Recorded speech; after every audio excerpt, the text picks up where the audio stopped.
Hello and welcome to this Election Day special of Inside Scoop, as if you couldn't tell from the stickers. I'm Sumi Das, and with me is Daniel Turdeman, senior writer for CNET, also sporting a sticker. Well done, you voted. So we're going to talk today about Nate Silver, who has a blog, 538 blog, which is also featured on the New York Times site. Tell us about Nate Silver and what he does. So Nate, he's been doing this since 2008, before he worked for the New York Times. What he does is he essentially takes all the available polling that's out there, and he aggregates it and uses a pretty sophisticated algorithm to weight the polls and figure out which ones are kind of have more relevance or are more accurate, and then sort of jams it all together. And it's then a pretty complex formula, right? Yeah, and then what he does, this is sort of the most important part of what he does, is he runs 100,000 daily simulations of the election based on all his data, and then spits out probabilities of what's going to happen. Okay. And he takes polls from, I would imagine, the gamut, from left to right, from liberal think tanks to conservative outlets, right? Right. Like I said, he takes any available polling, but he's a statistician, and he takes each poll and kind of assigns it a weight based on its recency, based on that polling firm's historical accuracy.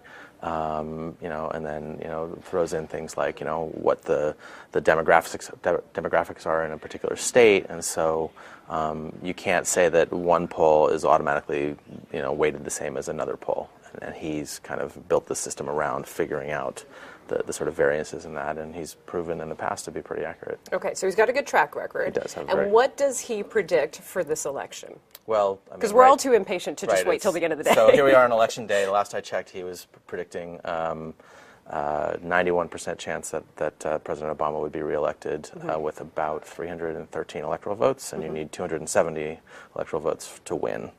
But the thing that's gotten him a lot of attention is that a couple of weeks ago, when you remember that after the first presidential debate, President Obama's poll numbers started to drop. It did. Governor Romney's numbers started to go up, and a lot of the polling was actually showing Governor Romney ahead, or very close. And so the sort of the media narrative at that point was, this race is too close to call. There's no way to tell. Maybe even Romney's ahead, because Obama had been ahead all the way along. Suddenly, Romney might have been ahead. All through that, Nate Silver at 538 was saying, no. My numbers still show that Obama is safely ahead. And the reason is it boils down to the way that our presidential elections work is it's actually not a national election. It's 50 state elections plus the District of Columbia. That's how the Electoral College works. Right. And he has shown that Obama has been ahead in Ohio all along, and Ohio is the state that's going to make the difference this year. It all boils down to Ohio. It all boils down to Ohio, and so. And to a lesser degree, Florida. Florida is not sort of key this year. Okay. Yeah, okay. He has this thing called the tipping point states. It's a graph, and it shows which state is most likely to be the tipping point in the election, and Ohio is like an order of magnitude above any other state.